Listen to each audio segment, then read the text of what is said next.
Welcome back, everybody, to another episode of the Leadership Void podcast. I'm Enrique with my co host Vince, and today we're back in Florida highlighting a great veteran that has taken the canine scene by storm. We're so happy for what she's doing in our community, but I'll let Vince introduce. Absolutely. Thank you, Enrique. Yeah, we are excited to have not only Alexandra Alley, Miss Nass, who wears many hats. She's the president, the founder, and a trainer at Command Canine, located in De Leon Springs, Florida. So, welcome here, Allie. Let's just start off by telling the audience a little bit about you. So my name's Allie. I'm a disabled veteran. I was in the Army for 4 years. I was a military working dog handler when I was in. I did 4 years, got out.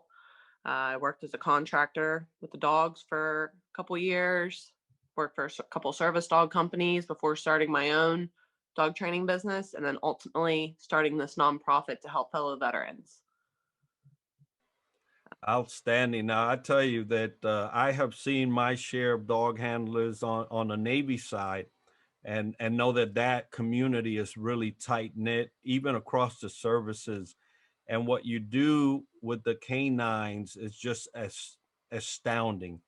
What you can train a dog to do for its owner or its handler, it just blows my mind sometimes. So tell me a little bit more about Command K9 and what you guys are doing with that. So with Command Canine Service Dogs, we provide professional service dog training free of charge for disabled veterans.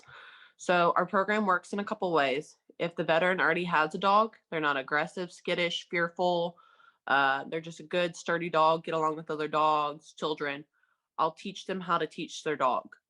And it's free of charge for them. So it's private lessons. If they don't have a dog, I'll find them a dog. Right now, I'm partnered with this awesome Rottweiler breeder who has been donating dogs to us, which is awesome. And if we're also going to be breeding chocolate labs. So if the veteran has a 50% or more disability rating, I'll give them a free dog. So, and we're able to do how our program works is we do all the basic, advanced, off leash obedience. That way the dog is extremely obedient. Then we move out in public. Then we'll do the task training. So I'll sit down with the veteran. It's very specialized training for them. And they tell me, hey, Allie, I have real bad PTSD. I'm like, okay, well, we'll do blocking. We'll do center. I'll teach you how to, use your dog to work through those moments. I can do mobility. I can teach a dog retrieval, open a fridge, close a fridge, get you a drink, pick up items you drop, retrieve medication, bracing, diabetic response, seizure response. If a veteran has hearing impairment, I can teach the dog to alert them. So it's whatever the veteran's needing, we'll train the needs or for the needs. Astounding. I'm just honored to just hear you put that together and you offer this for free. These are service dogs, ladies and gentlemen, and these are companions that are there. Really, sometimes they're battle buddy of those that come out the military. And service dogs do save lives. And I know a couple veterans that their lives have been saved by their dogs and their companions. So, Ali, my hat's off to you and what you have done as a founding president and trainer. Yeah. Wear many hats, but it's for a better good. And I'm just, again, hats off to you.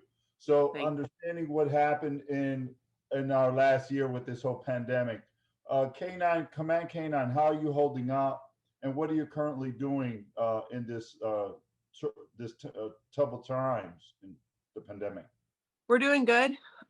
We have, I want to say 20 to 25 veterans right now. And we're new. We've been started since January. Some of the veterans followed me from the prior service dog company that I was working for. And then we've had about 15 new veterans. 7 of those have been paired with dogs that have been donated, which is awesome. We're just doing fundraisers, podcasts, trying to get our message out, trying to get awareness, and also raise funds. We have a pretty big event May 15th at Pitmaster's Barbecue in De Leon Springs that we're hoping a lot of people come out and support, and we can raise funds to pay for equipment, pay for training. Because right now I'm just donating my time and my resources to help these other veterans.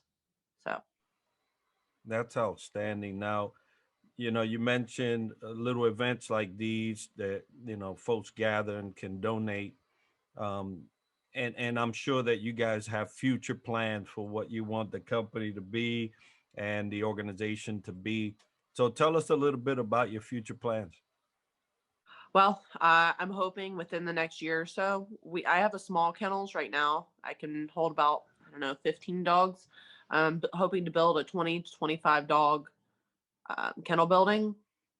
So it's probably about $40,000 in kennel buildings is what I'm looking forward to.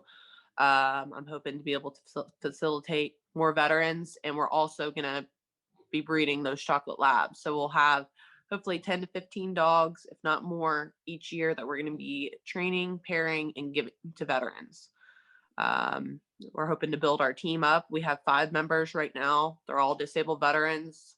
2, like myself, were dog handlers. The other 2 were disabled veterans. One was a medic, and one was doing, I guess, transportation. But pretty awesome team. So I just want to grow and help as many veterans have a better quality of life as possible. Better quality of life indeed. And we'll talk a little bit more about May 15th in a little while. But for now, let's transition a little bit and talk about you. Obviously, your leadership is phenomenal. Came with this great skill you had from the Army, probably prior to the Army, but the love for dogs and embracing that camaraderie for the better good of disabled vets. So leadership has a lot to do with this. So let's talk about your leadership development. What areas do you work on to enhance your capabilities as a leader or improve? Well, currently I'm full-time in school. I'm working on a business degree right now. Thankfully, I'll be done in May, but I've also gone through, so when I got out of the Army, I obviously had my military working dog certificate, but I went through school and became a master dog trainer. I did 3 years with that. Now I'm finishing up an AA in business. So I'm continuing my education, but that's my plan for right now. Outstanding. And our education is key to most all things we do, right? You must be educated first, and you can learn on the book smart, and then you go into the field and practice. And that's how we do it in the military, right? Just to check that education. And I think that you're proceeding down the right road. Now, when you were emerging as a leader, and I saw some pictures of you younger in the military with your dog and your handling and all of that. You had some steps to go through to emerge to the leader that you are today, owning your own company, founding it, training, and then training others. So what kind of advice would you give folks that are emerging as leaders that maybe you got while you was growing up? My biggest advice is to listen to your superiors, your peers, and learn from them. I didn't become knowledgeable in the dog world until I took the advice from other trainers. I trained under probably 15 or 20 different trainers while I was in learning different techniques, especially in the dog industry. It's a very gray area. There's not one way to train a dog. And I learned from all these different trainers the dog side, but I also learned the business side. I learned, paperwork and record keeping and, sanitation of it, and all of which has helped me build this company. A lot of it I kind of learned as I went, but I just stuck to it. And um, it's just perseverance. There's a lot of challenges that come from time to time, and it's just taking it for what it is and moving forward. And if you continuously move forward, you're only going to get better and grow. Absolutely. Listening, moving forward. But I'll also say that gray area also applies to employees and human beings because there's no one quick fix for us as well. But that's the beauty. We live and learn from different advice and different opportunities and development. But you mentioned challenges because they are part of learning. And let's understand what challenges you face or currently facing you'd like to share with the group. So with the nonprofit, it's paperwork. I didn't realize, truthfully, I think the nonprofit is more challenging than my for-profit business. There's a lot of hoops to jump through for paperwork, for 501c, um, and then just getting the word out there for what we do, and then finding sponsors because we're run off of donations. So starting out, we're just funding it ourselves, which I don't mind. It's helping other veterans like myself have better quality of life. That's the main thing. Um, it's just one step at a time. We're learning as we go. We're trying to build. We're trying to just be the best that we can be. So, Yeah, I could just imagine the amount of paperwork that a nonprofit requires, and sometimes it does seem a whole lot harder than a for-profit. But kudos to you and how we would say in the Navy, Bravo Zulu, yeah. for your efforts to help veterans in a such needed area, not just the companion piece but also the taking care of the veterans needs when there may not be someone around, and what a better person or better I would say individual than a dog, right? Man's best friend, woman's best friend, and they are so loyal. So thank you for all of that you're doing in that regard. All of this takes strategy, right? And I'm sure that you have had many steps along the way where you've had to strategize. What kind of advice would you give somebody in the on the strategy scene that has been a benefit to you? Partner with other nonprofits has been a awesome thing. One amazing organization that I was very fortunate to join with is Vets Growth. Craig and Tim with Vets Growth. It's mainly Craig doing it. He's amazing. He did a podcast with us and he emails me probably once or twice a day. Hey, Allie, how are you doing? All right, let's do this. Let's meet here. Here's a networking event and trying to get my message out. All he does is help promote veteran organizations and help us grow. And that one, I'm partnering with Birdwell with, and they do like mental health. So finding different organizations to help support our cause, help us to grow, and to share our message has been great for us. And it's made it a little bit easier um, spreading the word. And so, Absolutely. Definitely partnerships are very important in any business, but especially in the nonprofit world. To your point, you need sponsors, you need donations, there's so many needs and requirements, and it takes more than just a regular 9 to 5 profit business. So again, hats off to you for everything you do. So let's take a moment and share with folks how they contact you or Command K9, and even throw in there about May 15th, what's going on. my name is Alexandra Nass. I go by Allie. My phone number is 386-216-1939. Veterans can call me directly or send me a text. Our website is www.commandk9servicedogs.com. We're on Facebook. Our Facebook is probably the most up to date with pictures, videos, the latest events that we're doing. Um, and then May 15th from 4:30 to 8, we're going to be doing a barbecue, music, and raffle. It should be a pretty good event. There'll be a bounce house for kids, and we're just hoping to um, raise as much funds and donations for the nonprofit. There'll be service dogs there, and it all comes with food, and it should be a pretty great event.